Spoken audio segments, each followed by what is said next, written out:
Welcome back, everybody. Let's come on down and take our seats.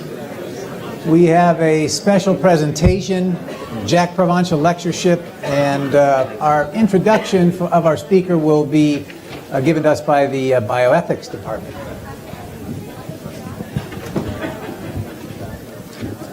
Good morning. It's my privilege to welcome you to the 2019 Jack W. Provonsha Lecture. Jack Provonsha was a decades-long professor here at Loma Linda University. Just by show of hands, how many of you knew or studied with Dr. Jack Provonsha? So his legacy lives on in all of you who just raised your hands. And it's our goal to perpetuate that legacy every year by remembering him with a lecture that furthers the kind of conversations that he was so fond of, thinking more deeply about the meaning of what it means to be human in relationship to God and what all of that means for the practice of healthcare. Dr. Provonsha was the founding director of our Center for Christian Bioethics, and there's a new book available, a book of essays of his that were never published before, most of them never published, and certainly not published in this form. This book is available from Amazon.com and also Barnes & Noble and others for a very nominal price, and if you buy it, you'll be supporting the work of the Center for Christian Bioethics. So let me encourage you to find that book if you studied with Dr. Provonsha. I think you'll hear his voice coming through the pages of this book. I want to welcome you to visit the center. It's on the third floor of this building in the School of Religion. And you can either visit us in person or you can visit us online. And right there you'll see the telephone number to let us know you're coming to visit, or you'll see the web address so that you can visit us online. And online you'll find, just give us a week or two, you'll find the video with today's presentation. And I think you may want to share that with others. Our Provonsha lecture this year is presented by Dr. Robert C. Macauley. Dr. Macauley is the inaugural holder of the Cambia Health Foundation Endowed Chair in Pediatric Palliative Care at Oregon Health and Science University. He's boarded in pediatrics and palliative care and is a leading voice in our nation for ethics and palliative care. He's the author of a new book that came out last spring, Ethics in Palliative Care, a complete guide from Oxford University Press. And one reviewer, Dr. James Bernat, professor of medicine at Geisel School of Medicine at Dartmouth, said this about the book. Ethics in Palliative Care is an essential book for all healthcare professionals who care for patients with life-limiting diseases that offers a reasoned approach to optimal patient care. The reader has a pilot, a consummate physician and teacher who can navigate clinicians through the rough seas of caring for patients with serious illnesses. I heartily recommend this book. And I recommend it too, and it'll be available soon in the Ethics Center's library. I hope I just sold a few books. I used to be a book salesman door to door, so Dr. Macauley, I hope I just sold a few for you. Dr. Macauley earned his MD from Yale University. He did his residency at Johns Hopkins University. He earned a graduate degree in philosophical theology, studying with Richard Swinburne at Oxford University. He's an ordained Episcopal priest. Of special interest to LLU is the fact that Dr. Macauley is a protege and close friend of our own Dr. Robert Orr. And I want to look at the camera now and say, Bob, I hope you get to watch this online. We miss you out here. And this is also your work in action.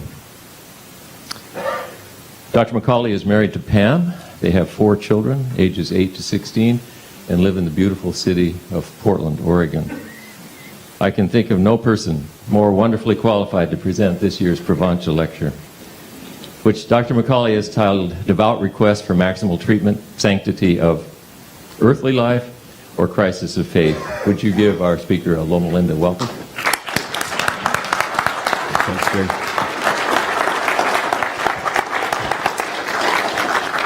Thank you all very much. Is that too loud? Are we okay? I feel very loud.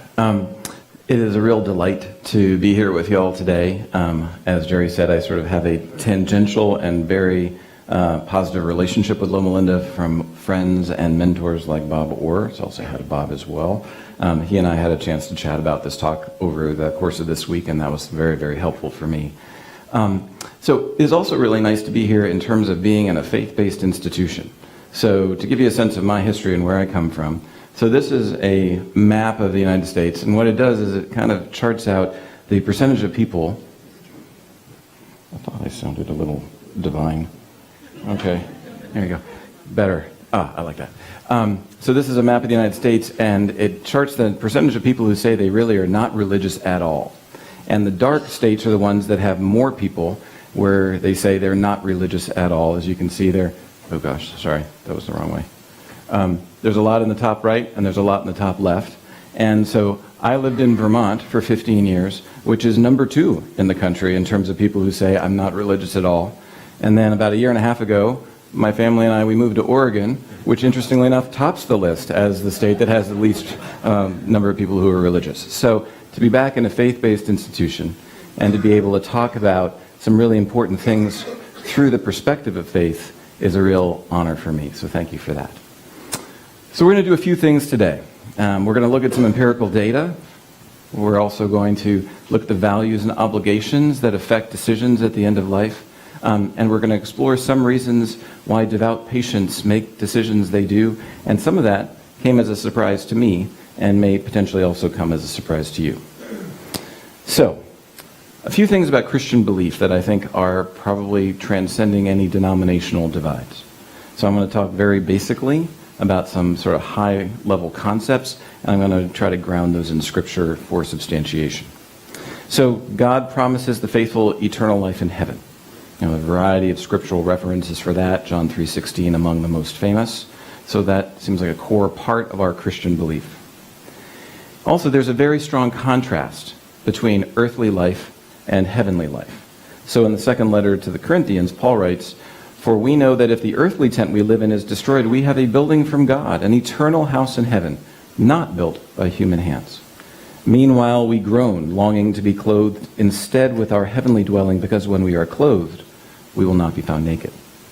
And the contrast between our earthly dwelling and our heavenly dwelling is very significant.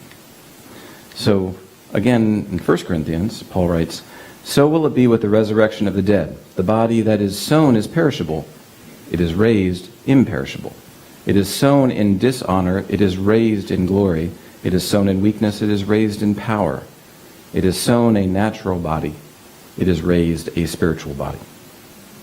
So in sum, what that means is that we have an eternity in heaven, and so at most we'll live 100 years on earth, probably less than that, but we'll live for eternity in heaven, and not just in terms of duration is there a difference, but in terms of quality.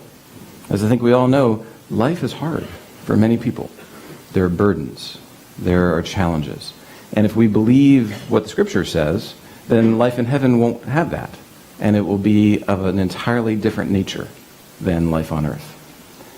The quantity, I think, is also very important.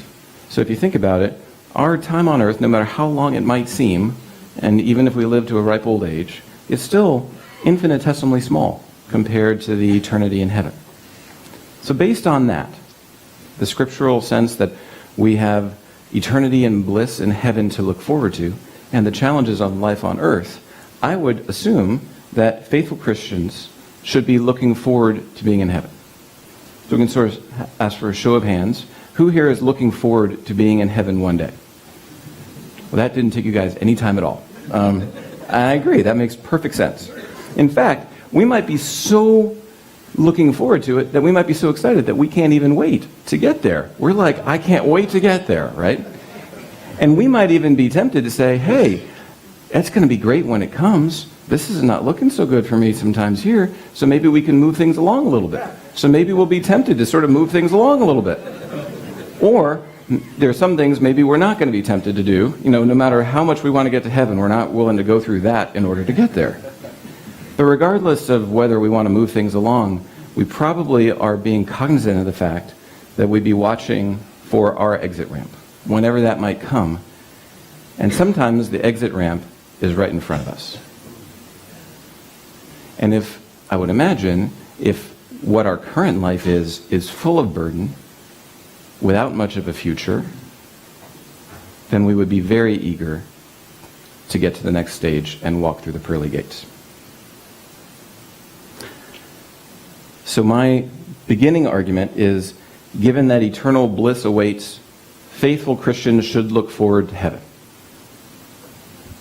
So far, so good? Does that make sense to everybody? Like, point one is okay? All right. The other thing I should point out is this. That was on a few of the slides. So that is a web address, and if anybody wants to download the entire presentation, it's right there. So help yourself, tinyurl.com/devout requests. Okay. Moving on from that to point number 2. Faith impacts medical decisions. The majority of Americans, when surveyed, say that faith would impact, whatever faith they have, impacts their decisions in the medical realm. In fact, cancer patients, in some studies, at least lung cancer patients, say that next to the oncologist's recommendations, the second most important thing for them in making medical decisions is their faith. So this faith that we were talking about, this framing of our current life on earth and our looking forward to eternity in heaven, frames the decisions that we make in a medical context, especially the really serious decisions we make in a medical context when we are faced with a life-threatening diagnosis. And that's been shown across all kinds of surveys. This is one that I oftentimes return to. This is a very famous one that Karen Steinhauser did, published in JAMA in 2000, and it basically asked physicians and patients in a VA context, what's most important for you as you reach the end of your life? And what they found was the number one thing was freedom from pain among patients and also among physicians. But the number two thing for both patients and bereaved family members was being at peace with God at the end. And this is not a surprise to you because I think Loma Linda does an amazing job of blending the science of technology and of medicine and also the faith and values of human beings in a faith-based context. So we've seen how important it is in making decisions. There are also data to support that spiritual care improves quality of life in the context of significant illness. So this is a study, which we're going to come back to, a variety of the Balboni studies, that shows that spiritual support improves quality of life. So this is predictors of quality of life. This is among patients who are seriously ill. And spiritual support on multivariate analysis has a huge impact for those who are receiving spiritual support and those who aren't. Now that might not come as a surprise to you guys.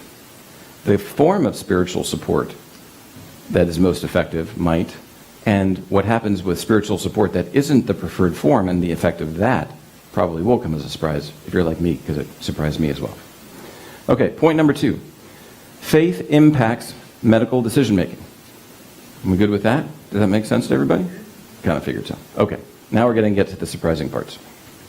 So I would think, based on those two things that we talked about this notion of looking forward to heaven and faith impacting medical decision making, that if you're a devout person, you've sought divine guidance in your life, you've asked forgiveness for your sins, you trust God to take care of you, and you accept the fact that you're terminally ill. Doctors have said your earthly life is going to be coming to an end, that you would probably opt for a treatment plan that focuses on relieving pain and discomfort as much as possible, even if that means that you might not happen to live as long on earth, because your life is not going to end, your earthly life is going to stop, and your heavenly life is going to begin. Let eternity come. So that's what I would think. And I would be wrong. So let me try to prove that to you before I start saying that's just wrong. So this is a study we're going to look at in some detail. This was the first really big study that showed this, and it's been duplicated many times, and also I'll show you some other studies that verify it. This came out in 2009 in JAMA, Religious Coping and the Use of Intensive Life-Prolonging Care Near Death in Patients with Advanced Cancer. And their conclusion was, positive religious coping in patients with advanced cancer is associated with receipt of intensive life-prolonging medical care near death. In other words, people who espouse more religious coping, that they look at the world through more religious eyes, are more likely to receive aggressive treatment at the end of their lives, even though they've been told they're terminally ill. That surprised me. So, a little bit of a personal anecdote and a little bit of sort of There's an old saying that good judgment comes from experience and experience comes from bad judgment.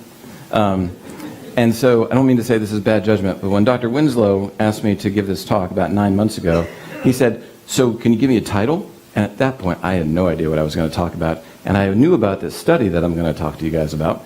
And I'm like, that sounds interesting. And so I came up with this catchy title, and all of a sudden it starts getting finalized, and I'm like, oh my gosh, I really have to figure out what I think about this now. So now we're going to sort of delve in and try to figure out what we all think about this. Okay, so who is this study about? This is a subset of the Coping with Cancer study. These are patients with advanced cancer from multiple sites, both in the Northeast and also in the South. And as you can see, there are certain inclusion criteria. Adults who have an unpaid caregiver, some family member or friend, who have advanced cancer and a limited life expectancy. So this is the big chart of who they are. And the important thing to note is that what they did was, these are the patients who are high religious copers in terms of positive coping. We'll talk about that in a sec. These are low religious copers. And they took pretty much a matched set. So they have about equal numbers of each. And as you can see, in terms of their religious belief, almost all of them are Christian. So Catholic, Protestant, Baptist. I always thought that Baptists were Protestants, but evidently they're breaking this up a little bit, so I'm not sure why. All that means is that you're sort of taking a equal subset of high religious copers and low religious copers, and you're trying to figure out how they view the world and what they do in terms of their treatment plan. So what does it mean to be a religious coper? There's this thing called the RCOPE, and it's a validated scale of 14 measures that are broken down into positive religious coping and negative religious coping. And so this is about looking at the world through a religious lens. So positive things are things like you seek God's love and care, you seek help from God in letting go of anger, you try to put your plans into action together with God. So it's a way of coping with the world in a positive way based on your faith-based perspective. There's also negative aspects of it. You know, has God abandoned me? Do you feel punished? Do you question God's love? And what they decided to do is only look at positive religious coping. So we're not looking at people who look at the world through religious eyes. We're looking at people who look at the world through religious eyes and use it positively to cope based on these sort of aspects. So what they find. So this is the level of positive religious coping and end-of-life care. And then what they broke it down was the level of positive religious coping was either high or low. And what they found was that in all these areas, mechanical ventilation, resuscitation, invasive life-prolonging care, and death in the ICU, you are much more likely to have those if you are a high-level positive religious coper. So the more that you coped with life through a positive religious lens, the more likely you were to get all this aggressive treatment at the end of the life that your doctors told you was coming to an end. Does anybody have any theories about why that might be? Yes, sir? Subconsciously, they don't really believe their Christian beliefs. Subconsciously, so we're going to get to that. That's kind of hitting straight at, like, is this a crisis of faith? From a methodological standpoint, can anybody think of any confounding variables that we should be worried about? Because what we're seeing is that people who are more religious tend to get more aggressive treatment. Is there any other variable in there that might actually be explaining the I want more treatment that isn't actually based on religion? Yes, sir. So it could be family environment. That's a tough one to measure. Anything else? Yes, sir. Expecting a miracle. So that's an example of a rationale, certainly. Yes, sir. Unresolved guilt and not feeling ready. You guys are thinking exactly the way I'm thinking. So, one more. Yes, sir. Jim. Greater hope and faith. Jargon. Maybe it's extrinsic religion as opposed to internal religion. Okay, so that's a great point. Did you have a question? I'm going to come back to you. So it could be extrinsic religiosity. So extrinsic religiosity is things like, I'm going to church, but I may have other reasons for going to church other than spiritual reasons. The RCOPE actually tries to get more into an internal religiosity mode, so they're trying to accommodate for that. Sir, did you have a question or a comment? Higher hope. We're going to talk about that as well. And one more, and then we should move on. Dr. Bull. Statistically, the only groups that are significant are hospice care enrollment, and they're identical. Otherwise, your p-values are borderline significant. Okay, so hospice enrollment. So Hospice enrollment 127 to 122, at which point they have abandoned all unusual care. So the hospice care enrollment is the one, if I understand this correctly, where the p-value is non-significant, whereas the others are significant p-values, so there's a significant difference between high and low religious copers. They're significant, but that's very borderline. And your big numbers are in the hospice care choice. Okay. So the point that last one, I love this. Go for it. Maybe there's a religious belief that you can't stop the G-tube or something like that. You can't stop the what? G-tube or... You can't stop the G-tube? Is that a religious belief? It could be. But I think your point is a really good one, which is, are there certain things that we feel like we have to accept? The thing that I was going for in a confounder was actually race.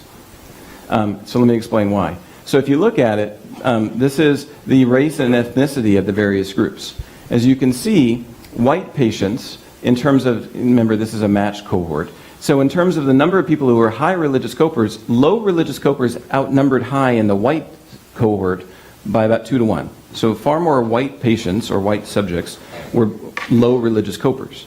On the other hand, in terms of black and Hispanic, far more black and Hispanic patients were high religious copers than they were low religious copers. So maybe it's not really a religion thing. Maybe it's a race ethnicity thing that religion is masking. So maybe it's not the fact that you are religious that's causing you to request all this. Maybe it's the fact that you're black or Hispanic. Because there is good data out there to support that especially African American patients are more likely to request aggressive treatment at the end of life for all kinds of potentially non-religious reasons. Yes, ma'am.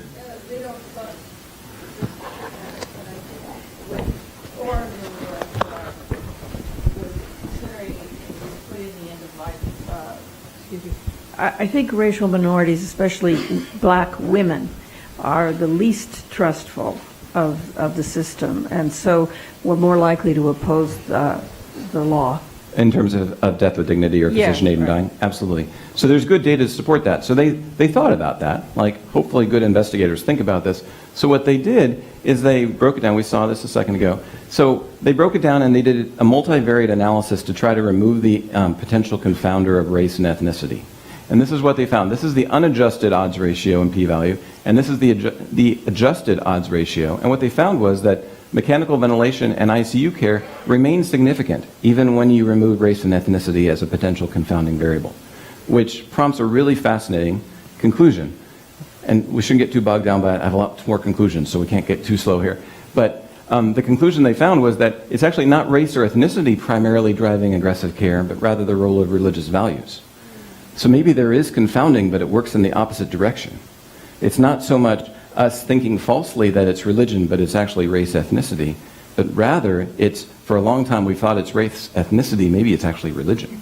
And the fact that certain racial and ethnic groups are more likely to espouse religious coping. So we can talk more about that as we go along. All right, so the summary of this study is that high religious copers compared to low religious copers, the odds ratio of preferring heroic measures at the end of life in a terminal context, high religious copers, odds ratio-wise, were 6 times more likely to request aggressive treatment than low religious copers. They were also 3 times more likely to receive intensive treatment, like cardiopulmonary resuscitation, and 2 times more likely to receive intensive care, was the outcome of this study. Now, you might think, well, that's just one study. There's a lot of other ones too. So these are studies that found the exact same thing, and there are others that have followed. In terms of how we measure and the questions we ask, and at least using the RCOPE scale, this to me is a duplicated and verified study. And I'm going to use that as sort of a baseline. So we can talk methodologically about that, but I think there's good data to support the claim that high religious copers are more likely to request aggressive treatment at the end of life. And I'd like to spend our time thinking about why that is and how we can respond to that. So, step 3, devout terminally ill patients, including faithful Christians, remember that was primarily a Christian cohort, are more likely to request aggressive treatment in an attempt to prolong earthly life. So, why is this important? Pain and suffering happen frequently at the end of life, especially when you go through aggressive treatment. And studies have shown that aggressive end-of-life care, specifically in cancer, is associated with a poorer quality of death and caregiver bereavement. So, like, it's a big deal. People at the very end of their lives are going through a lot of stuff that is very high burden. And we're not sure at this point why, although we've come up with some great ideas. If doing the right thing, otherwise known as minimizing suffering, is enough, there's a huge financial impact. So, costs are higher for patients whose spiritual needs aren't supported in terms of their last weeks of life, especially for minorities, especially for high religious copers. In fact, there's been, on broad-based analysis, if we provided adequate spiritual support to patients in order to hopefully help them see that this is not any kind of religious obligation, or frame this question in more spiritually and medically informed terms, the national savings would be about $1.2 billion a year in terms of healthcare costs. Now, I don't mean to say that's why we should do it. You know, we're not all about saving money, but it's important to think about. Were you going to say something? Okay. So, given that eternal bliss awaits, faithful Christians should look forward to heaven. Faith impacts medical decision-making. Devout terminally ill patients, including faithful Christians, are more likely to request aggressive treatment in an attempt to prolong earthly life. Why? We've already come up with some reasons. Let me kind of flesh out that with some data, and then we can have some great time for conversation. So Balboni and Balboni are a really interesting pair. They're a married couple in Boston. One's a radiation oncologist, one is a pastor. And they've done a lot of this work. And they have a really wonderful book that just came out this year called Hostility to Hospitality, looking at spiritual care and the practice of medicine. And they came up with 4 different ideas, some of which have already been mentioned here, for why this might be. So religious community spiritual support leading to end-of-life outcomes, low quality of life, increased pain, ICU death, and they came up with 4. And we'll go through each of these. Divine sovereignty, miracles, sacredness of life, and suffering as a test from God. So divine sovereignty will be the first one. So only God knows when it's your time to die. You know, when you go back to whether it's Ecclesiastes or other scriptural references, it's very clear that God has control of our lives in terms of our whole world and also us as individuals. And that's a belief that's clearly held by a great many Christians, especially in the African American community. Nearly a third of U.S. clergy said that they'd be sympathetic to patients who say, I'm not sure what to do, I'm just going to keep going because it's up to God when I die. And also, if physicians are seen as tools of God, it was about patients. Their inclusion criteria is being told by their doctor that they have less than a year to live. And I'd be very curious what the question was to the patients. Like, was the question, do you think you have less than a year to live? Or was it, did your doctor tell you that you have less than a year to live? Because sometimes what your doctor tells you is it's a natural phenomenon. Maybe you're anticipating a supernatural intervention. So even though you have a certain diagnosis, you may be looking for a miraculous healing. Studies have shown that a lot of patients, the majority in some studies, say that they either hope for or expect a miracle to occur. Certainly the case in the Coping with Cancer study. And so it's a way that some patients have tried to maintain control of their lives, to say, I can't control my physical disease process, but I can control part of it by prayer and trying to hope that God will heal me. And that may also lead to a decreased likelihood of enrollment in hospice, because hospice saying, yes, I recognize I'm in the last 6 months of life, might be viewed as a concession to say a miracle's not going to occur. But if I keep going, that's my way of saying I'm still trusting in God to perform a miracle. A third is the sacredness of life. There's a Dan Solmese who's was a Catholic friar, also a bioethicist and physician, wrote a great article some years ago where he quoted various patients he's worked saying that they didn't want to give up on God before God's given up on me. And so there's a sense of this life is sacred. It's a gift. It's potentially the greatest gift God has ever given me, and I need to use it in the best possible way that I can. And we're going to come back more to that concept later. If you believe that, then doing anything, whether it's hospice enrollment or agreeing to things like a DNAR, do not assent resuscitation order, could be viewed as not honoring the gift that God has given us. And so trying to figure out what we do with that notion of honoring life and making thoughtful decisions in light of that is going to be important. Okay, so I've been blathering around with slides. So I was going to tell you a story. One of the most memorable cases I've ever been involved in happened when I was at the University of Vermont. And there was a woman in her 40s who I never had a chance to talk to because by the time I got involved in her care, she had had a massive stroke.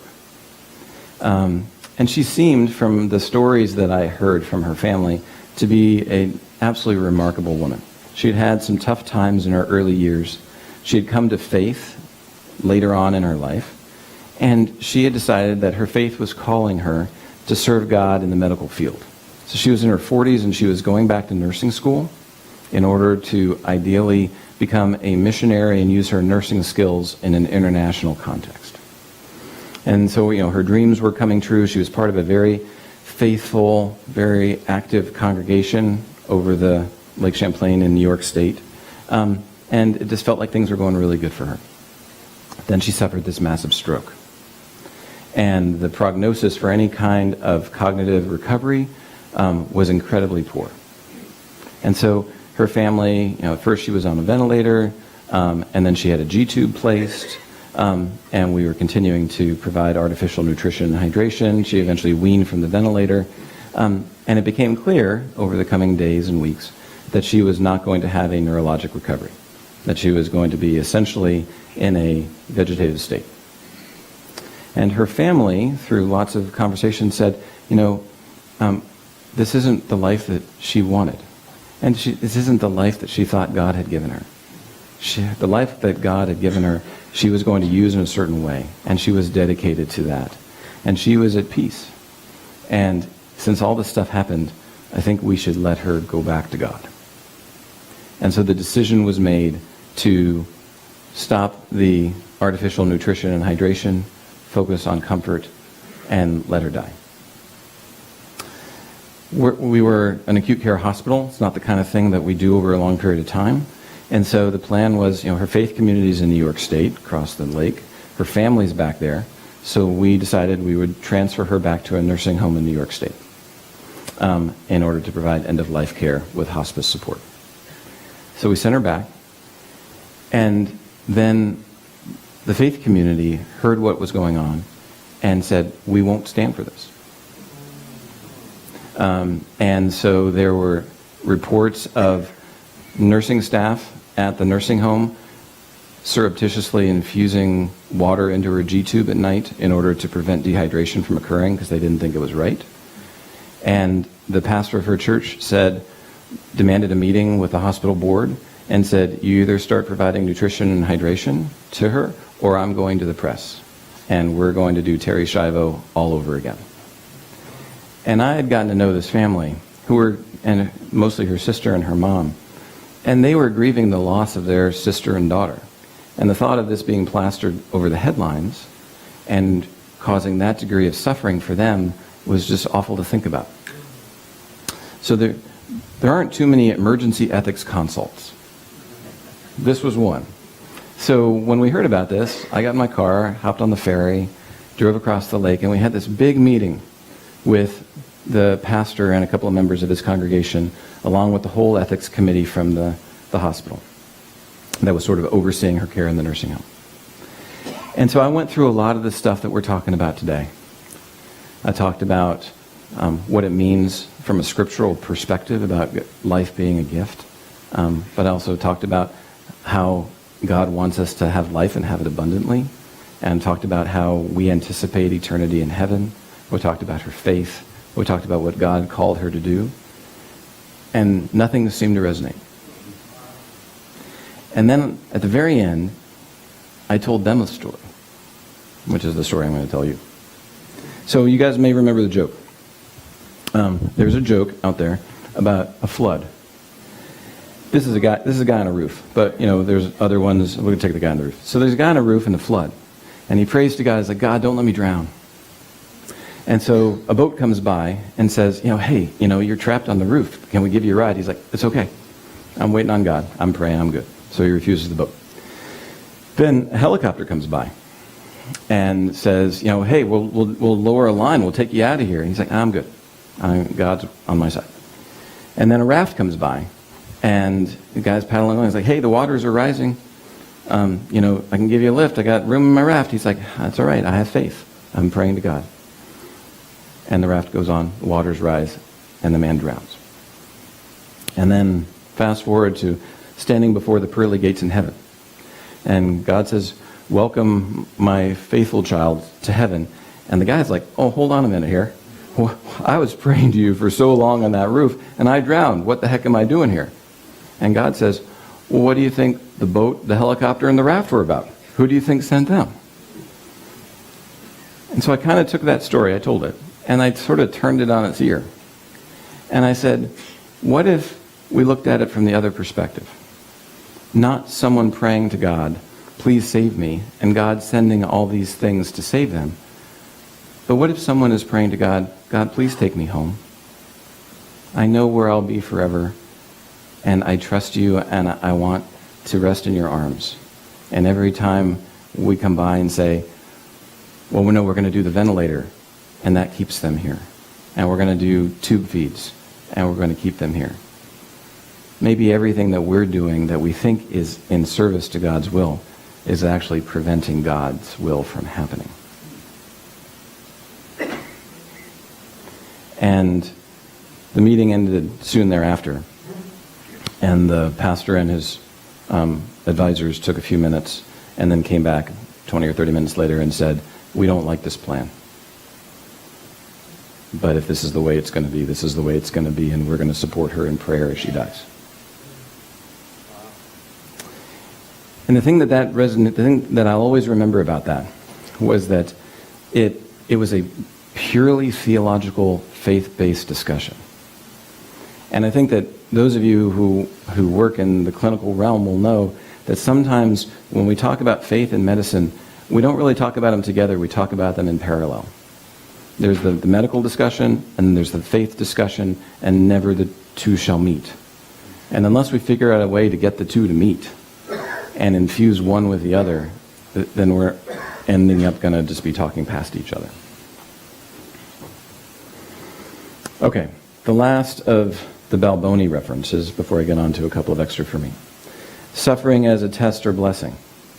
I think there's a very fine line between trying to find some meaning in suffering, a noble task, and saying suffering is good, we should embrace it. Like granted, there are lots of scriptural texts, we won't have time to go into all these, about suffering for the sake of the church, about suffering for the sake of others, and suffering for the sake of oneself. But it's very dangerous, I think, for us to say that suffering in and of itself is a good thing, absent context. All right, so those are the 4 Balboni things. I'm going to add a couple more of my own and spend a little time on the second one. One is earthly obligations. Maybe I don't think my work on earth is done. I know that heaven is coming. I know I've got eternity there, but I have eternity there and I don't have eternity here, that means time is short. And maybe I have other things I have left to do. And I don't mean self-serving things. Maybe I have people to care about. In the letter to the Philippians, the author says, I'm torn between the two. I desire to depart to be with Christ, that eternity in heaven, which is better by far, but it is more necessary for you that I remain in the body. So maybe we have people we care about who still need us, that we're not willing to forsake. And so there have also been studies that show that religiousness and spiritual support may help in preserving meaning and help you be connected to a community more longer than those who feel isolated at the end of their lives. And that community connection may be something you want to continue to foster and nurture. All right, last one for me, which is sort of the title of the talk. I called it metaphysical concerns. We could also call it doubt. What if you get to the end, or what looks like the end, and you say, I understand what Scripture says. I understand what the doctrine of my faith is. I understand that heaven is supposed to be coming, and I should be looking forward to it. But I'm scared. It's always interesting to me when we talk about, are you sure? I'll say to somebody like, are you sure you did that? Are you sure we got that covered? I say that to my kids all the time. Are you sure you locked the door? And they're like, oh yeah. And then I was like, would you bet your allowance that you locked the door? They're like, well, I'm not that sure, you know, and then they go back and do it. The stakes are a lot higher now, right? What you thought when you were healthy, I'm sure, at the very end, when it's like, okay, here we go, do or die, you might say, I'm really sure, pretty sure. So what does that do for you? Especially when you figure out the other stuff that we've been talking about. That sense of potential doubt, however big it is. Maybe part of it's not sufficiently respecting divine sovereignty. Like, I think I'm sure, I'm pretty sure, but if I say no to that treatment that could be alive, maybe I'm not sufficiently respecting divine sovereignty. Maybe I'm not trusting in a miracle if I say yes to hospice. Maybe that's a bad sign of what I'm doing. Maybe I haven't suffered enough if that whole redemptive suffering thing is true. Maybe I just need to kind of keep going a little while longer. Maybe I haven't done as much as I was supposed to do. And this is where sometimes the effect of negative religious coping comes in. So we talked a lot about positive religious coping. That's how you got into the coping with cancer study. There's also these things about negative religious coping. Has God abandoned me? Am I still loved? Have I done something that's so wrong that even God can't forgive me? And so this is from the Phelps study. What they looked at, so this is about how many people do negative religious coping. As you can see, people who do low level of positive religious coping, so people who don't do any positive religious coping don't do a whole lot of negative either. But people who do high positive religious coping, the majority of them do negative religious coping too. Like, the bad comes with the good. Like, if you're going to look at the world through religious terms, sometimes it's comforting, and sometimes it's not. And so that's an important thing to take into account for the faithful as well. And so this led me to think about the parable of the talents. So probably familiar with it, just to review. Rich guy says to his servants, I'm going away for a while. I'm going to entrust you guys with this stuff. A talent is a whole lot of money, not an ability. And so he said to one, here's 5. Said to another, here's 2. Said to another, here's 1. And I want you to do good stuff with it while I'm gone. And I'm going to come back. And he came back, and the guy with 5 said, hey, I got you 5 more. And the rich dude was like, that's awesome, way to go, proud of you. And the guy with 2 said, I doubled mine too. You only gave me 2, but I got you 2 more. And the rich guy said, good job, way to go. And they came down to the guy with 1. And he said, I was afraid. I know that you are stern. You're a stern taskmaster. And your expectations are high. And I was afraid I'd lose it. And you'd be really angry. And because I was afraid, I buried it. Because that way, at least I could tell you, I didn't lose it. So here it is, it's back. So most of us are familiar with the parable of the talents. You know how the story ends. But for me, if I had never heard that story, based on my vision of God, I would want God to be like, you didn't have to be afraid. I'd forgive you if you tried your best and you failed. And I'd like God to wrap that person up in a hug and say, we're going to do this again one day. Let's not do this the same way, because now you know that I love you no matter what you do. That's what I'd like the parable to say. The Bible doesn't say it that way, does it? So how does it say it in the Bible?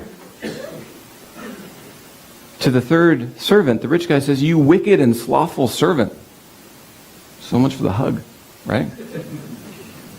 To everyone who has will be given more, and he will have an abundance. But from the one who has not, even what he has will be taken away. I'm an ethicist. That doesn't sound great to me, you know? And I'm going to cast the worthless servant into the outer darkness. In that place there will be weeping and gnashing of teeth. And sometimes I wonder, at the very end of one's life, a very faithful life, when you see the end coming and you know what the teachings of the church are and what your faith says, if maybe there's a little bit inside of people that says, did I do enough? Did I double what I was given? Or did I come up short sometimes? Was I scared sometimes, like I am now? And what's going to happen when whatever talents I have left, I hand them to the rich landowner and say, this is what I did, how is that person representing God going to respond? So what should we do? Well, we could provide more spiritual care. That seems like a good idea. These are spiritual issues, but not so fast. This is also very interesting. It depends on who's providing it. So patients who are well supported by the religious community they came from were over twice as likely to receive aggressive measures in the last week of life, 6 times more likely to die in the ICU, and it's even worse with people who are high religious copers. If you're a high religious coper, you really look at the world in religious terms, and you have a solid religious community that you come from, your chance of aggressive treatment or ending up in the ICU is order of magnitude more. That didn't make sense, did it? All of a sudden we're like, it's a spiritual issue, let's get some spiritual help, and all of a sudden we made it worse. And you can see, this is graphically depicting, the dark bars are high spiritual support from their religious community, the light bar is low spiritual support. So for aggressive treatment, people with high spiritual support, much more likely to get it. Death in ICU, high spiritual support, much more likely to get it. What's going on there? This is table form, which you can review if you want. So why is that? A couple of ideas. Clergy could overestimate the chance for cure. So maybe they say, well, it's not that bad, or let's keep hoping. Clergy may be unfamiliar with signs of advancing illness. They may not understand the medical world. So some folks decided to test that. They gave clergy a test about knowledge and desire for training in end-of-life care, and asked them a bunch of questions. Turns out clergy think that hospice care, they misunderstand hospice care. They don't really understand palliative care. They think that CPR is way more likely to work than it actually is. And they're also fearing addiction way more than they probably should be in a cancer population. Is that their fault? No. Like, if you don't teach somebody something, how are they supposed to know it? And so, beyond that, it also led to a passive approach to end-of-life care. So, this is from a study from a couple of years ago of local clergy. Clergy were ambivalent about and adopted a passive approach to counseling their congregants about decision-making, despite having defined beliefs regarding end-of-life care. Like if you ask clergy, what's a good death? They'll tell you. Lower pain, sense of belonging, surrounded by loved ones, being at peace with God. They'll tell you what a good death is. But when a congregant comes to them and says, I need some guidance getting there, they're like, okay, it's up to you, really. I don't want to get in your way. They embrace the role of supporting, not questioning a seriously ill patient's decision to pursue aggressive or comfort-focused care. And so this is really interesting from a theological point of view. Different study, same idea. Clergy identified 4 things that were important to a good death. And if you didn't have them, were part of a bad death. Dignity, preparedness, physical suffering, and community. Those are good things, right? I think we'd all agree with that. Physical suffering is an interesting one from the theological point, which we can talk more about if we want. But the most interesting one that I thought about was dignity. Dignity is a good thing. But dignity can mean a lot of different things. To my mind, when I hear the word dignity in a theological context, I think of the image of God within us. That we have dignity because we are children of God. And we bear the mark of God within us. And so, recognizing that, honoring the dignity of a patient, I think is saying, you are beloved of God. You are God's child, and one day you will return to God. What does that mean about the decisions we make? Interestingly enough, when they asked the clergy, what exactly do you mean when you say dignity? They weren't talking about the imago Dei. They were talking about individual human autonomy. Like, don't get me wrong, I've read Beecham and Childress. I know the 4 principles of biomedical ethics. Autonomy is great. Autonomy is not the most biblical term in the whole wide world. So this is an interesting thing about how clergy are engaging. They're engaging in a way that basically says, I think I know what a good death is. I have a scriptural basis for that. But somehow what the patient wants is what the patient gets. And it might be too strong a word, but the word abdication comes to mind in terms of pastoral responsibility. So what does this mean in terms of, how do we put this all together? We've already said that a religious community improves quality of life overall. But that same religious community actually decreases or risks decreasing quality of life at the end of life. How does that work? Balboni et al. Say that this contrasting finding may reflect religious communities' focus on spiritual support in fighting disease, a form of support that may uphold quality of life earlier in the course of advanced illness. Stay involved in our community. Be part of this. Don't lose your connections. Despite the fact that you're suffering, despite the fact that you have advanced illness, doesn't mean that you're any less a person. You're still a part of us. All great stuff. But this may become increasingly incongruent or even in conflict with patients' spiritual needs as death becomes imminent. So that's great at the beginning, and maybe the middle. But at the end, maybe we need it to have a different frame. I'm going to skip over that just because we can get a little closer. So, we talked about how spiritual care from the spiritual community actually makes the difference even greater in terms of the increased likelihood of aggressive treatment at the end of life. Interestingly enough, studies have shown that spiritual needs that are largely or completely supported by the medical team goes the opposite direction. It makes it less likely that someone will die in the ICU.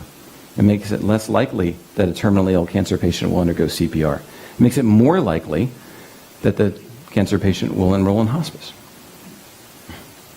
These findings suggest that a possible intervention among patients receiving high religious community spiritual support is the medical team's provision of spiritual support and end-of-life discussions in order to reduce aggressive care. So I'm not saying we shouldn't provide spiritual care. I'm saying we need to provide informed spiritual care. But one problem with that is availability. A lot of places don't prioritize hospital chaplaincy. And patients, when you ask them how much support did you get from a spiritual perspective when you're in the hospital, they tend to say not a whole lot.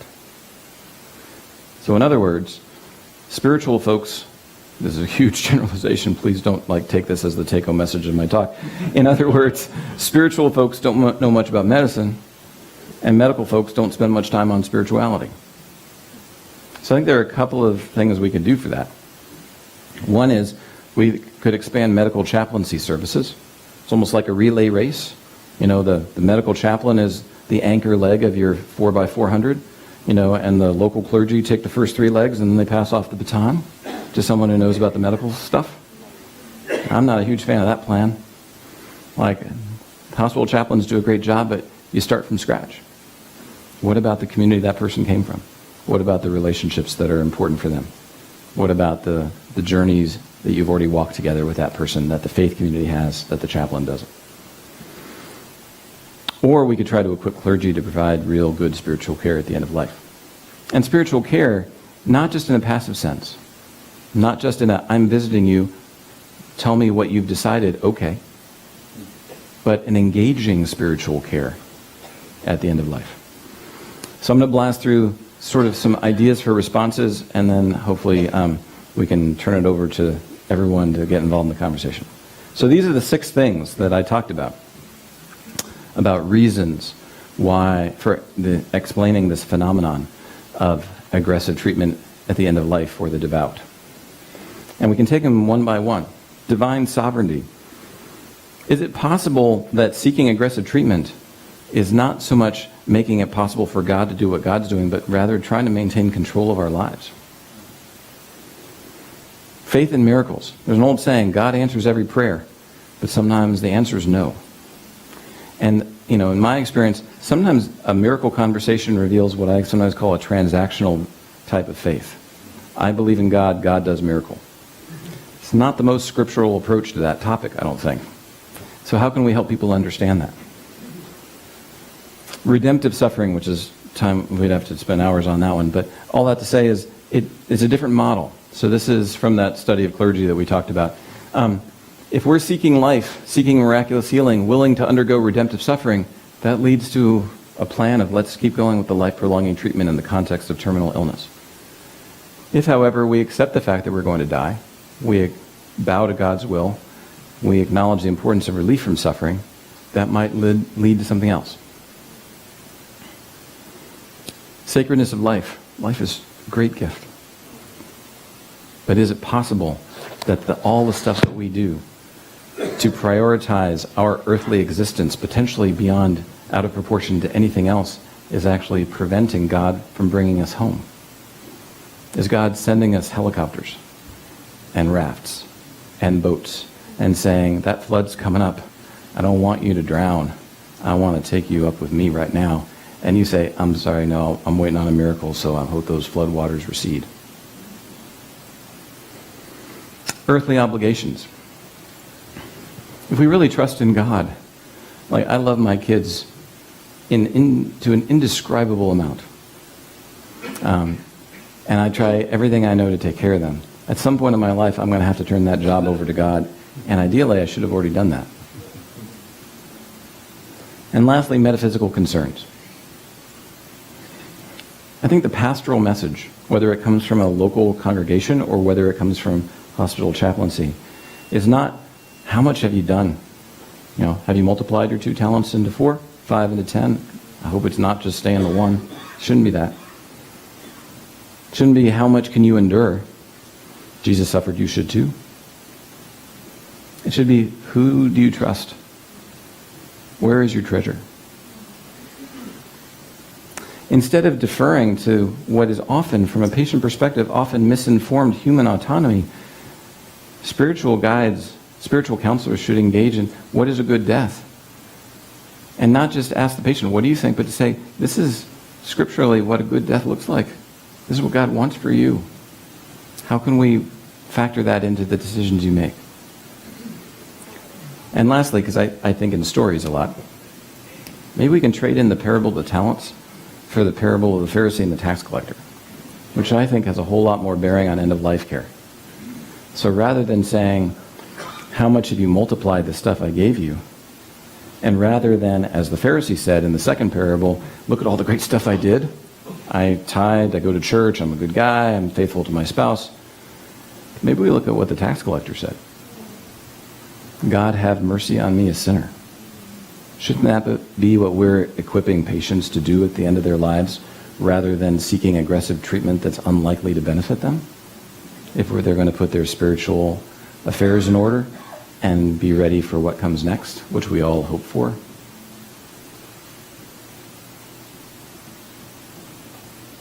Thankfully, that's my last slide, because that's a lot of slides.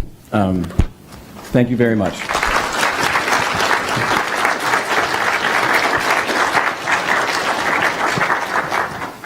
Thank you, Dr. Macauley. If you need to stretch, you can stand up, but please don't go away, because we're going to continue right on and we'll finish up at the appointed time at noon. I'm going to invite our 3 panelists up. And Dr. Macauley, why don't you join them right here? They're going to tell you what they thought of what you just said. And they'll do it in a friendly way. Let me introduce them. And then you get a chance to say back. And then if there's time, we'll have some response from the rest of you. Our first panelist, over on the far right, I think, maybe not, no, almost there, is Dr. Carla Gober-Park. Carla is the Assistant Vice President for Spiritual Life and Mission, and she's also an Associate Professor of Religion here at Loma Linda. She's also the Director of the Center for Spiritual Life and Wholeness, which many of you remember was founded years ago by the beloved Will Alexander. Next to Carlo is Mark Ishikawa. He's the Executive Director in our Marketing Department here at Loma Linda. He recruits students for the School of Religion. He's also educated as a minister, and he has a very special story to offer in regard to what we've just talked about. Next is Dr. Zane Yee, Associate Professor of Religion, educated in theology and philosophy, teaches medical students and other health sciences professionals here at Loma Linda University. And I think we'll just do it in that order as we read. We'll start with Carla and come right down the line here, and then Dr. Macauley will give you a chance to say what they got right. All right. I want to say first, thank you, Dr. Macauley, for your presentation. From hearing from you now to reading about you on your websites, it's more than apparent that you live ethically in both your personal and professional life. After all, how many professionals identify cooking with their center rather than their middle daughter, and mention reading with the youngest? That is on a professional website. It is a personal pleasure to respond to you today. And I would say to those of you who might not know this, the role of a responder is to actually raise questions that will help a discussion. So I have to say first that I thoroughly enjoyed your presentation and agree, but I'm going to do my best to raise some questions. Recent research has suggested that going to church enhances health. Any statement or conclusion as broad as this warrants close scrutiny. Ever since the Byrd, that's B-Y-R-D, study years ago, I think it was in the 1980s, that incorrectly identified prayer as a deciding factor for cardiac conditions, researchers have been concerned about how we could best study religion in relation to health outcomes. Would we go so far as to measure which god or gods are the most powerful? And yet, the research was suggesting that religion matters. But what kind of religion? Beliefs and practices associated with religion, religious communities associated with religion, and even theological stances in relation to religion. They all matter in relation to health outcomes. Within this context, I give a response to your presentation. Your first fundamental argument suggests that given that eternal bliss awaits, faithful Christians should look forward to heaven. And you all did in fact raise your hands. There are several challenges in this argument. First, Christians disagree on what eternal bliss is or what it will entail. From playing a harp in a monochrome universe to hanging out in some theoretical or physical waiting area before one enters, from identifying one's own group as the only primary group entering, to believing that eventually everyone will enter, from believing one's body to be left behind with only a soul to experience it, if in fact a soul can experience at all, to the belief that physical bodies will inhabit it, there is no unified understanding of what this eternal bliss will be. Thus, feelings and thoughts surrounding it vary immensely, with the outcome that not all could or perhaps even should look forward to it, given their varying ideas of what it is. The second challenge is with the phrase faithful Christians. What is a faithful Christian? Does every Christian know whether he or she is faithful? And if she does, is she willing to label it as such? Is there comfort in doing so? I suspect that there are some, many in fact, who are not sure if they are faithful. What then? Do they still look forward to heaven? Finally, there is the challenge with the word heaven. Christian beliefs vary on what it is, when it starts, how long it lasts, or even if it exists at all, even within the Christian community. For example, if heaven has already begun, such as the kingdom is within you, then eternal bliss does not await at all, but in fact has already begun. Your second fundamental argument suggests that faith impacts medical decision-making. Here I would ask, what kind of faith? And you did a wonderful job, I would say, in unpacking that. As Jim suggested, the intrinsic and extrinsic issue would surely affect decision-making, as does the RCOPE, whether it's negative or positive. And I say I really appreciate that. Some would say that this means do nothing but pray or follow advice, religious advice, while others would say that this means to see oneself as a primary actor, all of which you covered. The third fundamental argument is quite interesting. Devout, terminally ill patients, including faithful Christians, are more likely to request aggressive treatment that prolongs earthly life. This is the one that I think specifically a Seventh-day Adventist response would be interesting. And with that, I want to tell a short story at the close of this. I worked for 30 years with a man by the name of Will Alexander, who retired, I think, 3 or 4 times, always coming back and working. And when he was 94, he asked me, he said, "Carla, are we done yet?" And he knew that I would always say no. So he was dying, And there are people in this room that came to his bedside right as he was slipping away. I was one of them who was sitting there, and he asked that we would all just let him die. He did not want any extra treatment. He just wanted to go peacefully, and he was doing that. I think would have been just hours, he would have passed away in his sleep and would not have known anything other than a peaceful conclusion. I don't want to say all the details that happened next because it would implicate people that don't need to be implicated. But suffice it to say, he ended up in the hospital again with extra care and became very frustrated in that, although he was one partially deciding for that based on some other things that happened. And the last day of his life in the hospital was spent asking to be discharged without any other questions.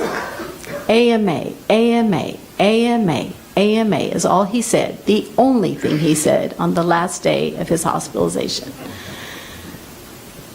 So, what caused him to want to work and retire and then come back and then come back and then come back again? Was it that he thought his work was not finished? No, because he knew that I was carrying it on. Was it that he had loved ones that were still in existence or that he felt responsible for? His wife had died just the year before. What was it? I think what it was for Will was what it is for many in a Seventh-day Adventist faith, given some theological understandings, is just an absolute joy of living. Being so deeply connected to the people around oneself that one doesn't want to leave them, that one wants to continue developing memories as the historical aspect of what living on this earth means. So with that, I want to say that it may be that a positive expectation about the future does not necessitate an eagerness or a willingness for a foreshortened present. So I want to say that one more time. A positive perspective on an event in the future does not necessitate an eagerness or a willingness for a foreshortened present.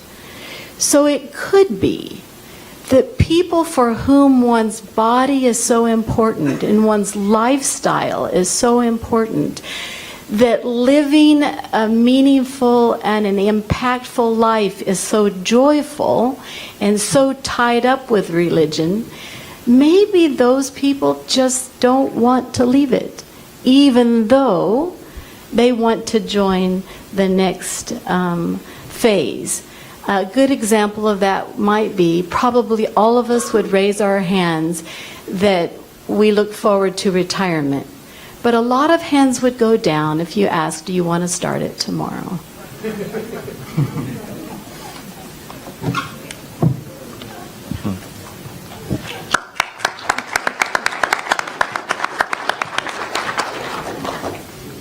First of all, thank you, Dr. Macauley, for your thoughtful and thought-provoking presentation. I'm honored to be a part of this esteemed panel of academics and healthcare giants. And in full disclosure, I am neither of those. I am simply a dad who loved and lost his son, and I take advantage of every opportunity I can to share his story. It's rarely a good thing when you walk into a family conference room and there are 15 healthcare directors at UCSF Benioff Children's Hospital sitting around the table. But that's what my wife and I walked into on the 6th day of our son Joey's life. On the 4th day, during a routine exam, they noticed that Joey wasn't responding to stimuli as they expected, so they decided to run some tests, including an MRI. As you can probably guess, the results did not come back favorable. Joey had suffered an HIE, hypoxic ischemic encephalopathy. What they predicted was about 12 to 24 hours prior to his delivery. The injury was so extensive that it went all the way to his brain stem. So after the initial period of shock, the first question that my wife and I asked was, what are our treatment options? The chief neonatologist looked at us, dead in the eye, and said, none. The only decision you need to make is you let us know when you're ready to let him go. I'm embarrassed to admit that at that moment I did not possess the faith of Abraham. I did not bind our son and raise my knife to the heavens. Rather than placing our son in God's hands, we took matters into our own hands. We called in every favor that we could. We called in every connection that we had. We sent the scans to Boston Children's. We sent the scan to Johns Hopkins. We sent the scans to Stanford. We researched alternative treatment options, stem cell research. But when the medical experts and alternative treatment options came back empty, then we turned to God. There's an old saying that the only time people ever look up to God is when they're lying flat on their backs. We were on our backs at that moment. We called upon the church for a season of prayer. We asked our pastor to come and lay hands on Joey. We claimed God's promises and pleaded for a miracle, all in the name of Jesus. We went back to our pediatric neurologist, and fully expecting a miracle, we asked for a second MRI.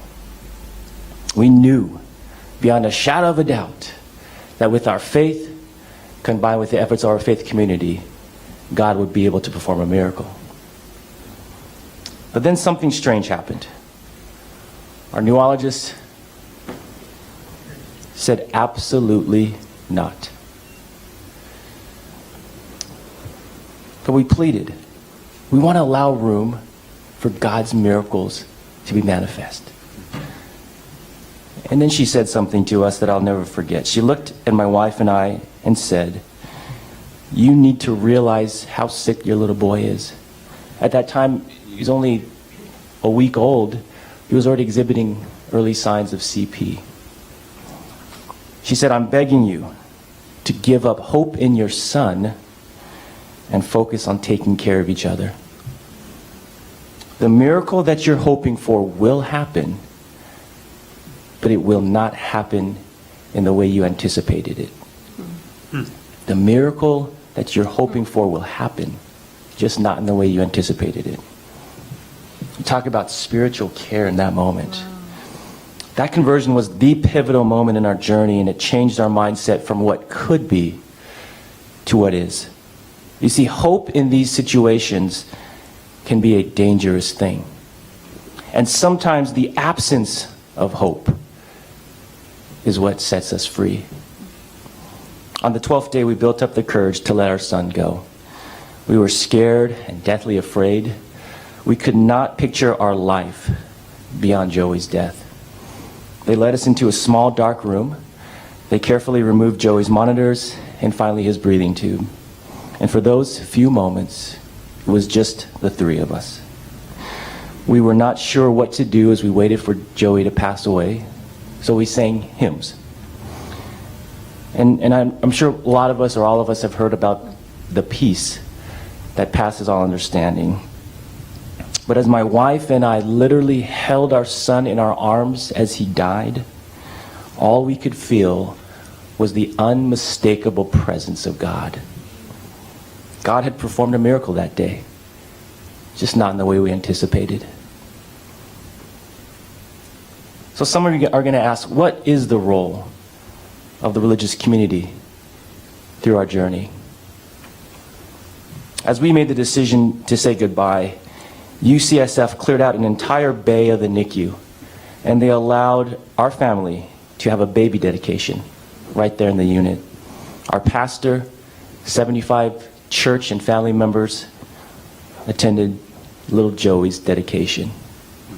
On the day that Joey died, our pastor showed up at 6 a.m. He sat right outside the door for 8 hours, and he said, "I'm here if you need, and I'm praying constantly." There are intangibles that a faith community provides that cannot be replicated.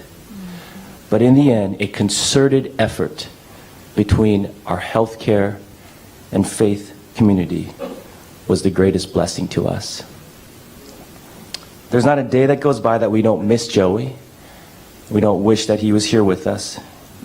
We're so grateful for the care that we receive from our medical and faith teams. But most of all, we are grateful for the true hope, for the true assurance that one day God will resurrect, God will reunite, and God will restore.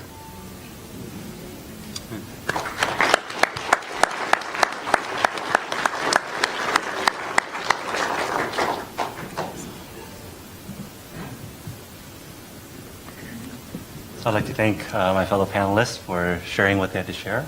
Mark, it's the first time I'd heard that story in all that detail. Thank you. And Dr. Macauley, thank you for your presentation. And also, whether you knew it or not, I was looking through your slides earlier this week, and it helped me, I think, select the textbook for one of my classes, the Balboni. Oh, I thought you were talking about mine. Oh, no. Well, so I was the Balboni. And if my students end up liking it, I'll take credit. And if they don't, I'll say it was Dr. Macaulay's recommendation. But thank you for your analysis and for the way you've really just shown in a very vivid way how what people believe shapes what they do, and the decisions they make. I'd like to just maybe flesh out a little bit of the relevant philosophical and theological considerations you've brought to our attention. That may be another kind of additional layer to the phenomena that you're drawing our attention to. So I'd like to start off with some Miroslav Volf. He's a theologian at Yale, and he's got a wonderful book called Flourishing, where at the end of the book, he reflects on his pen, actually. And the way he describes it, it's a gold-nibbed pelican fountain pen. And he explains that to him, as fine of a writing instrument as it is more than a material object. When he feels it between his fingers, he writes, "I don't just touch on an object. I relate to my Father, who gave it to me." So he goes on to argue that things are not just things, but rather they are the locus of social relations, especially when those things are gifts. And that's what makes the perfect gift so perfect, right? Sure, there's the pleasure of using it, but what accentuates and maybe heightens the pleasure is the reminder of the thoughtfulness and the care of the giver. And so for me, I have an old pair of sneakers in my closet, ones I don't wear that much anymore, but because they were gifted to me by my wife, who on an international trip took the time to pick them out and bring them to me. I don't want to get rid of them, right? So this is what Volf notes. Attachment to God amplifies and deepens enjoyment of the world. And so I think you can see where I'm going to go with this. Life, I would suggest, for many religious believers is experienced as that, and you've referenced this. People believe it to be a gift, but I would add, not just believe, they experience it as a gift from God. And so beyond the belief that life is sacred, there's this fundamental sense, this daily experience that the world in which I exist, the people in it, the things that I enjoy are God's gift to me. And so I would suggest, if this is correct, another reason perhaps religious believers, particularly if they're Christians, might be reluctant to part with life, is that we are reluctant to part with gifts. There is a genuine fear of permanent loss. Now, the other theological kind of consideration, this fear of death as permanent loss is compounded, I would argue, by the ambiguous and often conflicting notions many Christians have about the afterlife. And this is what Dr. Gober has just mentioned, the concept of heaven. And this is due to the texts in the Bible, as we have seen on your slides, that seem to say two quite different things. One is that the afterlife is some sort of disembodied state, and the other is that it's somehow ultimately a new kind of life to be enjoyed in a resurrected body. So belief it is the former leads to the sense that at death, this body, this world, and the other bodies that I am in relation with, as imperfect as they are gifts of God, and they will be lost forever. heaven, as blissful as it is, still won't be the life I enjoy it to be as now, or some semblance, or some version of it. So I believe that some prayers pray a version of the prayer that Augustine is said to have prayed before his conversion. Give me chastity and continency, only not yet. Right? But is heaven a permanent disembodiment? Heaven as permanent disembodiment, is that what Christianity teaches? I think many Christians would be surprised to learn that it is not. Although there is disagreement about what happens immediately after death, sleep or some sort of conscious, semi-conscious state, eventually Christian orthodoxy affirms that there will be a reunion with the body at the resurrection. I won't string through a whole bunch of texts or string a bunch of texts together. I'll quote the Apostles' Creed. I believe in the resurrection of the body and life everlasting. And so furthermore, if we do look to the Bible, we find in the closing chapters a vision of a heaven come to earth and God making all things new on earth to be enjoyed in bodies. So I share Dr. Macaulay's concerns about better end-of-life care consultation. I believe that it should be done jointly by medical and spiritual communities working together. And I think there should be better bioethical and biomedical training for clergy too. I think that's really, really important. But in light of these brief reflections here, I think there's plenty of room for better theological education for both religious and medical communities and professionals. Thank you.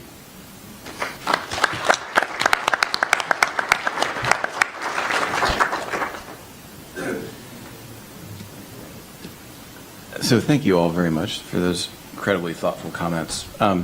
It's always interesting. It feels to me like you guys didn't really disagree with me very much. I don't really disagree with you very much. So I appreciate the opportunity to explore what we can do about this. And especially with Mark's comments, it reminded me, so I'm a pediatric palliative care doc, and there have been so many times when a family has said to me, man, your job is hard. And I would say, there's one job that's a whole lot harder than mine. So thank you for sharing that story about Joey. And I'd love to hear what you guys think. Okay, well, we do have a few minutes, and in case, do we still have the Nerf ball microphones? And some of you want to use those. For those of you who are too timid to use those but have the best questions we haven't heard yet, let me give you another alternative. Here's a number. Can you read it?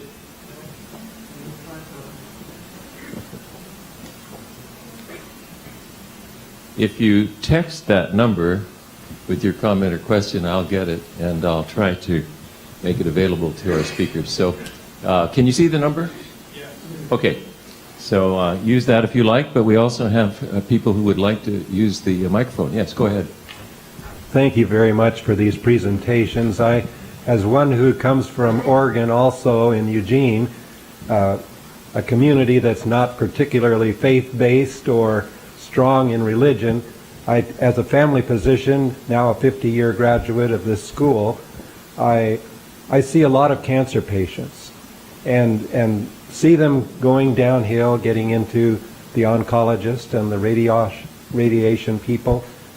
But many of them become angry near the end of their life. And I don't know if it's just the medications they're given or just their religious background coming out, but how do we minister to them when we really want to help them spiritually and find them distancing themselves, becoming more angry and not wanting the care that, as a Christian physician, we could certainly provide?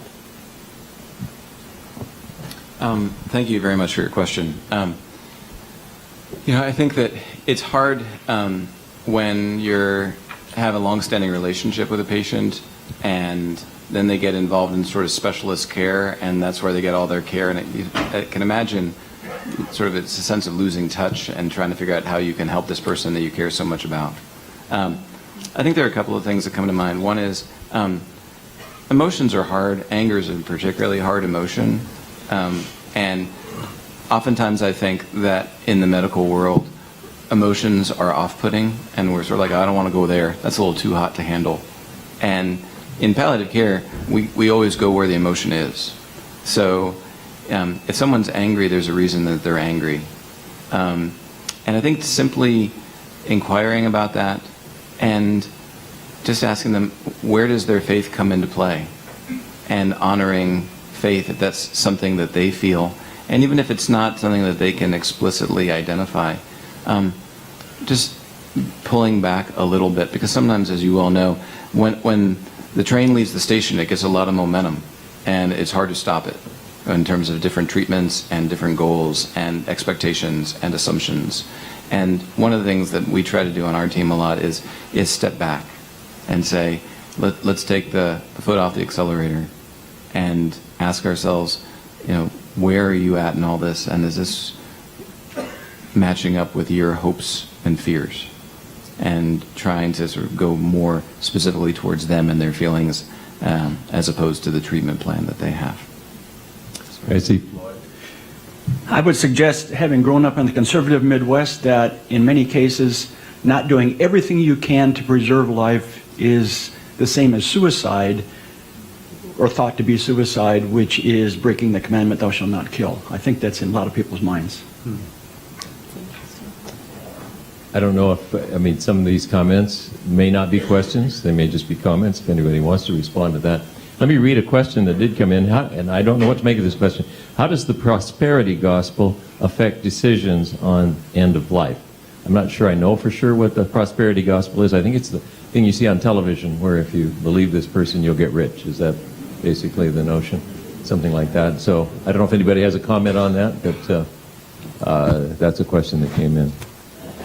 All right, have a go, Dr. Yee. Well, I don't know if it addresses maybe generally the understanding of the gospel. One thing I was thinking about, Dr. Macauley, as you were presenting, was those cases where loving family members think, oh, my father or mother didn't have a chance to say the sinner's prayer, right? And so they didn't live a converted life. So if we could just have him come back and just say those words, right? There could be this deathbed conversion that would then ensure their eternal state.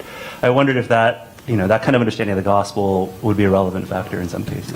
Yeah, I think it totally would be, especially when it's someone else making decisions for you. But going back to the original question, I think the prosperity gospel has a huge bearing on this because when people say the prosperity gospel, they're usually talking about monetary prosperity.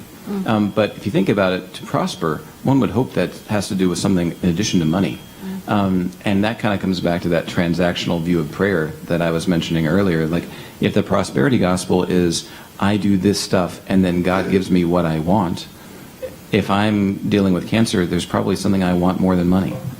And I think that actually plays into it quite a bit. Sometimes wonder if a related question here in the blue zone. You all know what a blue zone is? Pretty much everybody here does. It's a little bit of a quid pro quo like that, in that if you eat the right things and get your exercise, you have the guarantee of a long life. And I've sometimes wondered if it affects the decision making at the end of life, because it's sort of like letting down the team, right? You didn't, you're gonna foul up the statistics. And so I don't know if anyone wants to comment on that, but that thought has crossed my mind. Yes, right there. Sure. This may be a difference between a community hospital and a university hospital, but I find a lot of patients that really are end of life don't trust somebody they don't know. And so they come into hospitalists and to services and to chaplains that they don't know, and really to take advice and to take that, they don't trust that. And so they don't always walk with whatever that suggestion is. If the treating physician who is contacted, who has a relationship with that patient and is able to look at that situation, walks into the room and says, I know this is a situation, this is a temptation, but it really isn't going to go anywhere. And in the process, etc. Explain it in those terms, many times that's all it takes. And they now know that a person that's been with them for months, years or whatever, can give them an advice. It's somebody they know and trusted all that time. That can be important. So I think it'd be very important to make sure the entire team is working on this and not just the most recent treating physicians. I take it from one of Dr. Macaulay's earlier comments that he's probably likely to agree with that. All right there, Donna. I just this is a combination, I guess, of a question and a comment. I think there are levels of uncertainty in all of these areas. There's levels of uncertainty, as Carl has already mentioned, about the nature of the afterlife, whether it's coming at all, and whether what it will be if there is one. There are levels of uncertainty in trust, as this gentleman has just said. I had a friend, whom some of you know well, who was an ethicist, and who refused to sign an advance directive. This was a person who was well acquainted with the medical system. His brother was a surgeon, and he was someone who was well educated, had a PhD from Harvard nearby. And he said, no, I don't, and he had been here for a long time, knew many of the physicians. He said, I don't want anybody to make that decision before I get to that point. And even then, I love life so much that I want everything possible done, even if I'm only half as smart as I was. If you can bring me back, that'll be good enough, you know. So I don't think it's always either simple theology or lack of information or any of those things that make people make different kinds of decisions, and that those levels of uncertainty in those areas are different among different people. And sometimes I wonder if acceding to a request for more care for a while is in fact the more Christian and beneficial thing to do. Anyone here want to respond to that? So I totally agree. I think that the complexity that you note is really important to recognize. And I didn't in any way want to say that our job from a spiritual perspective is to talk anybody out of anything. It is more, like there's an old saying in spiritual care, even if a certain coping mechanism is a crutch, you don't take it away from somebody before you give them something better, or else they're going to fall over. And a lot of my work in palliative care is to build that trust that isn't there at the beginning because I'm getting to know somebody. So if they say I want everything, I'm like, no, that's a bad idea. That's not working out so well. Like you sort of have to walk down the path that they're walking until they know that you're their companion. And then while you're walking that road, maybe you can have a conversation. While we're getting ready for the next comment, let me just read this one that was texted. Even in hospice care, these issues are often present. It's not a wholesale letting go, as might have been implied in what we've heard so far. Any comment on that? I mean, I've watched patients in hospice care who probably struggle with the same kind. And it seems to me that sometimes the system struggles with that because there may be things that are needed in hospice care to alleviate pain or whatever, another procedure, but that may not be allowed by the rules of hospice care. Have you run into that kind of concern? Yeah, Carla. When you mentioned the system, I wanted to comment. There's a Netflix documentary comparing Intermountain Healthcare with another healthcare system, showing how, and this goes back to the comment on trust, showing how the cost in terms of end of life actually are lower with their healthcare system as a whole, because they're building this trust and a whole team approach to getting people the best kind of information. So I was curious about how various health systems might compare with each other, and those who are more prepared in talking with people, and those who either aren't as prepared or actually may want the care to extend into higher costs. Okay. I see, all right there, yes, with the orange one. I very much appreciated the complexity of the religious community's response to end of life, both positive and negative, because I'm a 30-year now graduate of this institution, and 15 of my years I'm an anesthesiologist, trained at University of Vermont, so it's nice to see a fellow Catamount. Practiced in northern New England, primarily in Maine, for the vast majority of my career, with about a 4-year locum period out in the Northwest, just north of you in Washington State, right over the state line in Walla Walla. So I've practiced for a number of years around high-intensity medicine that's associated with death, cardiac anesthesia. People are at end-of-life thought processes when they're walking and rolling into the cardiac ORs.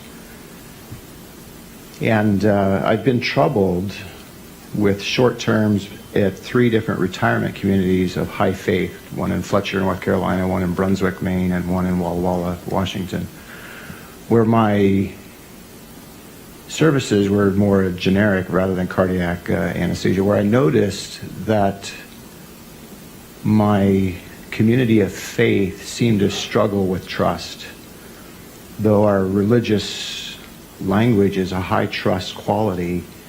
Yet as they were rolling through the doors, the amount of anesthetic required to get them to shut up and slow down and lie still was comparable to those that were acutely addicted.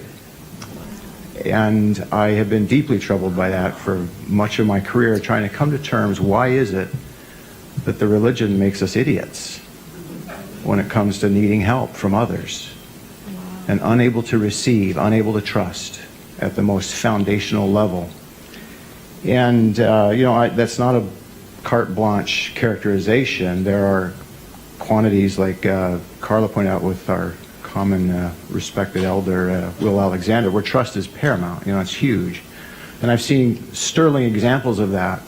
But there's a significant percentage of us that cannot let go and just let somebody else be with us. And so I've wondered about it in my own sort of professional and psycho-spiritual journey, if there's something about religion that's an addiction, much like the active addict who has not reached sobriety yet. Because I think within the 12-step community, there's a power, that's first step of powerlessness, that ability to turn things over to somebody else. There's something about religion where we're addicted to locus of control. We're addicted to being right. And how do you ever sober up from being addicted to being right? And I think there's a whole nother discussion. But, are there fear of the addiction to drugs, fear of loss of control, fear of partial success at the end of life kind of conversations, which implies partial failure, which in an end of life kind of thing must mean complete eternal loss rather than win. And so there's huge, sort of gradation there. And in processing this, how do I deal with this in the short, sweet, that's what I love about anesthesia. Relationships are very short and there's no dishonesty. Just, 5-minute conversations. And I've begun to adopt practicing again, and the second most, Portland's the most atheistic, Portland, Maine is the second most, and I'm just a few miles north of there now in my present community practice. And I've changed my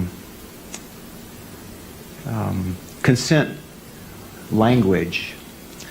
After I do a thorough review of systems and I go through and their eyes get big because anesthesia is so foreign and it's so frightening. I said, you may wonder and you may be afraid while we're going through this. I said, the reason is I'm becoming you. Because I've learned your values and I've learned your story, and I'm going to live your story where you're in a place where you can no longer live it for yourself. And I believe that that's an entirely spiritual concept of a savior who comes and adopts my struggle. And I've wondered if, as a healthcare provider in these end-of-life things, because it takes me back to, my earlier career where I was a director of the OR actually at Eastern Maine Medical Center in Bangor for a while on the heart team there. And I was just, only half of our cardiac guys would take care of Jehovah's Witnesses because ethically we didn't believe in their belief system, and so they wouldn't. Well, I don't share that belief structure, but I believe my duty is to nurture somebody in their present state and carry them through a dark place if they don't have the talent or the skill that I have. Mm-hmm. So I was one of two. Let me jump in right there because we are actually out of time. Let me give a brief opportunity at least, because there's a lot there that you just said, for a response. I think I was especially struck by your comment about the amount of anesthetic needs among faithful people. Part of me is like, everybody has a right to be scared. And it also reminded me, in terms of your notice, a mention of control. There are a lot of definitions of sin out there. The one that I often use is not letting God be God. which is sort of like another way of saying the first commandment. And we all struggle with control. Even the most faithful among us, I think, struggles with control. And so, kind of comes back to an earlier comment. It's not all or nothing. You're not either totally faithful or you're not at all. Like we're all muddling our way through the sinner's journey, and the opportunity to show compassion to somebody who's struggling at that critical moment, I think, is a gracious possibility. We're going to need to keep faith with the rest of the program. Our time actually goes till 12:15. Oh, it does? If you want to take that time, yes. Oh, well, we're going to lose part of our audience here, but Paul, I've seen you holding that for a long time, and I do have a couple more texts here that I'd like to read. Yes, a couple of quick observation, and that is that I've run into, particularly among the black community, the concern that they're going to be not really treated appropriately. Memories of Tuskegee come back to mind, sometimes explicitly, and I think that the trust issue is huge. And I would like to suggest that, among all the other solutions that there are, maybe the one that the person for whom this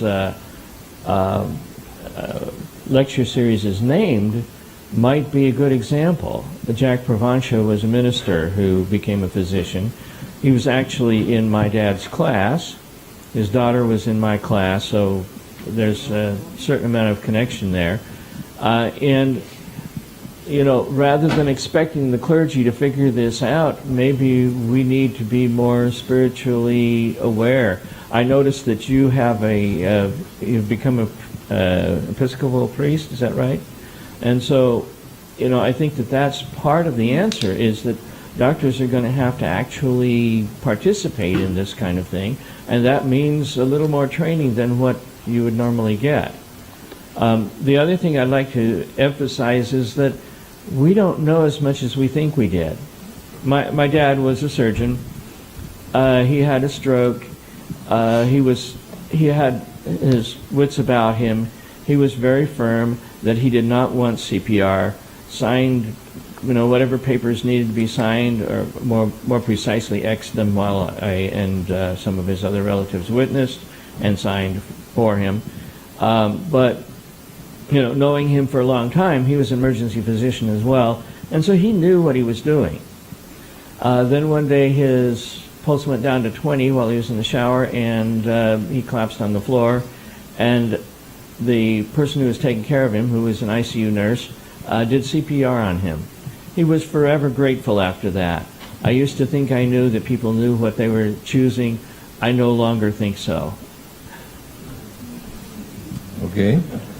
Any response to that? I think we probably have all seen cases where people change their minds when the conditions change. Let me read this one, and thank you, Paul, because there are a couple like this. My experience suggests that much of the desire for life-prolonging views are based on cultural and political feelings rather than a spiritual grounding. And there's another one along that line, how much culture matters, and I suspect that the early part of Paul's comment goes to that. Well, there are people in our culture who have probably plenty of reasons to be distrustful. And it wouldn't surprise us if they brought that lack of trust to the clinical setting. I don't know what more we can say about it other than maybe extra efforts to rebuild trust. Any other comments on that? No? Okay. There's still time. Yeah, we will take one or two more. Yes. I have a short comment and would like to ask a question. Oh, all right. Green, okay. Then orange. I'm sorry. Okay. Go ahead. In '68, I was in Vietnam, and since I'm a member of the military, we're not supposed to proselytize. So this GI comes in with a gunshot wound in his right upper chest, blood squirting in and out, and he's not going to live long. And the thief on the cross is supposed to be in heaven. God takes care of the situation. Do I have an obligation to proselytize this man and say, how is your relationship with God? Because he's dead in 10 to 15 minutes. Do I give him the opportunity to ask God to clear up his situation? What would you do, is the question.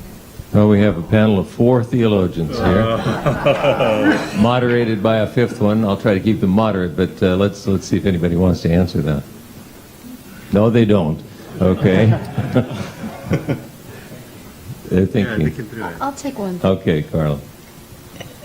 There's so many important things to God, and one of them certainly is personal choice. So I think my first inclination is to say, I think it all depends on whether that, where's the questioner? Right there. Whether that man wants to have that conversation. I don't know. I'm there, he's laying there communicating a bit. Am I supposed to ask him?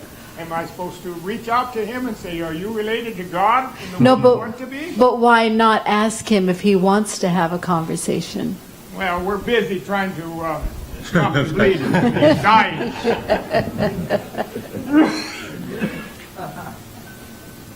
All right, that's as much of an answer as we were going to get. I think. Oh, there's Dr. Macauley. I can only imagine what that scene that you described would be like, given the fact that, it's not in isolation. It's not like, he's your only patient and you're not going to have another patient for a while. I'm sure there's all kinds of stuff going on. Also, I think that the probability of someone in that situation, if he's bleeding out and he's got 10 minutes to live, the possibility of having a thoughtful conversation is extremely low. I also think that your presence with him, Yes. and caring for him, Yes. and upholding him in prayer in that moment, there's only so much we can do. Like we've already talked about control several times. I think you can be the presence of God in his life at the end, and that, given the circumstances, might be all that you can do, and I think that's actually quite a lot. Yeah. Yes. I think I want to add one thought in that it would seem like an odd view of the Creator to me if his eternal destiny depended on the good or bad luck of being able to have that conversation. Yes. That seems very capricious to me. All right, with the orange one. Yes, your category of redemptive suffering reminded me of an old Jack Benny joke. He was Jewish, and he said that Jewish people don't drink much because it interferes with their suffering. But I was thinking that one other reason that people of faith may hold on is because there's something they might want to say to somebody. There's some family member or close friend or something that they've got unfinished business with. And I'd like to leave you with one Bible text that might help some people of faith. It's Psalms 116, verse 15. Precious in the sight of the Lord is the death of his saints. Okay, all right. I want to make sure before I see Paul that I've given everybody else who hasn't had a chance. All right, one short one maybe, Paul, right there. Yes, one observation can be made, and that was that Jesus didn't go hunting after the thief on the cross. The thief on the cross told his fellow thief, "Shut up, we belong here." He doesn't. And then asked Jesus, will you remember me when you come into your kingdom? And then Jesus responded. A lot of people think that they can just walk in and say the magic words and somebody else will say, "Oh yeah, I never thought of that. Listen, let me just confess Jesus as my Lord and Savior." The thief on the cross walked into Jesus' hands. And I think that to answer that question, if somebody says, now that I'm dying, what do I need to do? Or what, then you have a whole different situation than if you walk to everybody, you're dying now, have you made your life right with God? Okay, thank you. I'm not seeing any other hands. We'll have I'm wrong. There's one. All right. Last one. I just wanted to address what was the question here that was asked at end of life. I had a patient that was had serious trauma, multiple trauma. Her husband had died already, and she was real sick, and they were working on her. We were working on her, and she began to slip. And what was interesting is that, and everybody was working as hard as they possibly could to save her. She was like 80 years old, so she was not real young. And then one of the nurses just boldly, she said, Dr. Wiemeister, why don't you pray here for us? So we all prayed around her table there. She was dying. And I think what it really struck me, that, I mean, she trusted me that I would be able to say something that would be meaningful in prayer. But I think what it did is it bonded us all together as caregivers, and realizing there's a sanctity in life, but there's also a sanctity as a person is passing on, is dying. And you know, we've talked about that multiple times since that happened. It was, and we always speak of it in a very sacred way, you know, because we had this opportunity in ministering to her. We don't know if she was alert enough to even hear it or not, but it did a lot to us. So. I've often had that same thought, that we who work in this setting do enter into the most sacred moments of people's lives, often not sure exactly what to do. The reason I wanted to stop now, and even though we have just a couple more minutes, is to give each of the panelists a chance to say anything else in the final word to you, Dr. Macauley. So you don't have to, but if you have anything, any final sentence or two. Carla? I thoroughly enjoyed this discussion, and I think you're on to something, actually. I think you're on to something in this discussion that could actually say something to religious people and encourage them to ask questions about what their theology is and how it's working. I think that part's actually quite exciting. The second thing, I think religious communities could think more deeply about their role in what's happening. And the part that I didn't talk about with Will was it was the religious community that came in and wanted him to live longer than he actually had decided to live in the end, because we couldn't let him go. So you're on to some things, and I hope you unpack those. If for no one else, the religious communities. I think there's something for us to learn in that. Mark, if you want. I think what I would say to all of you as healthcare professionals is thank you. Thank you for the work that you do. Never take a day for granted that the work that you do is sacred work. And it's work that has care that has allowed my wife and I to heal because of the treatment that we got, because of the love that we received from you as healthcare providers. We were able to internalize our pain and deal with it, as opposed to externalize our anger or frustration with with the lack of love or care that we received.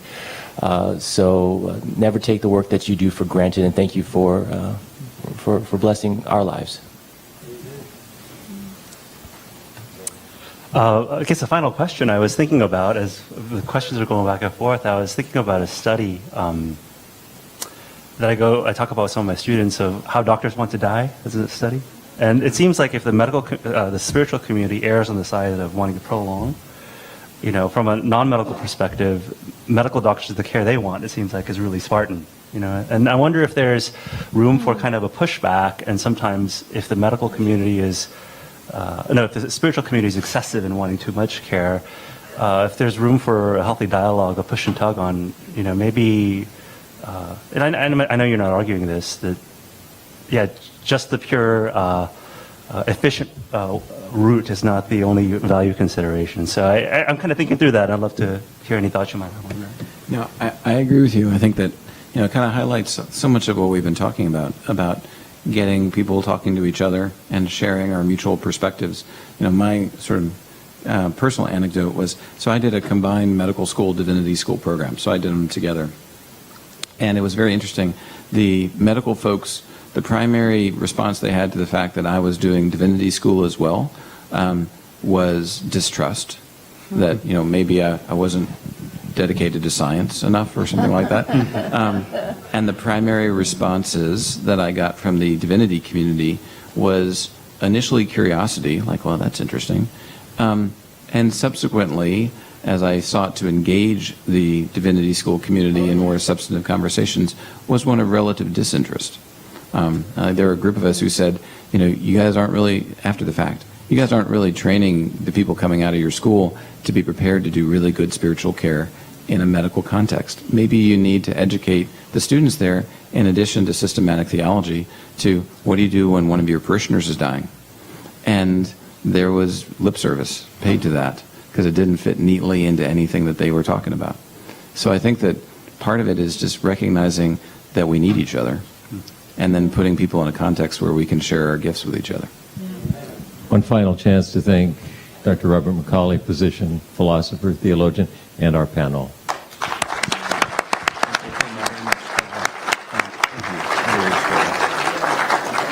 Thank you all for that very thought-provoking experience. Real quick announcement. In the morning CME series, we had that lecture, that first lecture, that was a 2-hour lecture. So you get 2 credits, 2 credit hours for that. And that second line, the lecture that didn't take place, obviously nothing there. So we'll meet back here then at 1:15 for our next lecture. Have a great lunch. Visit the food trucks.